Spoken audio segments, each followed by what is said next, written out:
Masquera say in Zimbabwe, welcome to our channel, Zim Confessions and Deep Secrets. Kana kariki kutanga kukuya paneno channel. Please don't forget to subscribe. Kana chunga garoka subscriber.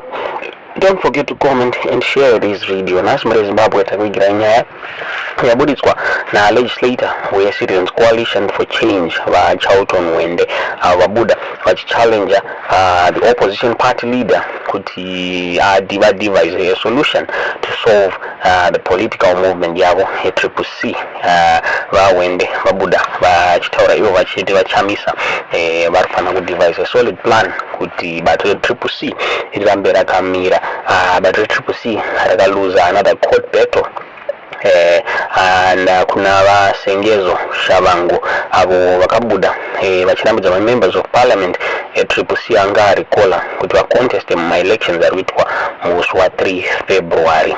High court yakarula kuti gift ostalosis vapamwe chete na Amos Chibaya nemamwe macandidates vasacontest muma by elections ari kuitwa musi wa 3 February. So Pashata Hwende vabuda vachireact to this court ruling muri Zimbabwe, and from muona iyo tweet iri apo muri Zimbabwe vabuda vachitaura vachiti judgment yakapiwa yekuti 23 macandidates asa participate muma upcoming by elections iri wrong and unfortunate muri Zimbabwe zvikanzi democracy and the rule of law are under attack.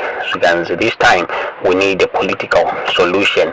Since this time yavakuda kuti vasiye ma courts and go political to save the people's movement. Tingaziye kuti munoiona sei nyaya iyi vabuda vachitaura vachiti the only leader wabato CCC ndiva Nelson Chamisa, but it's time yekuti vachiseva democracy nekuseva Zimbabwe. Tingaziye kuti plan yavo yakamira sei, but ndo zvataurwa Pashata Hwende muri Zimbabwe achiti there is need for a political solution.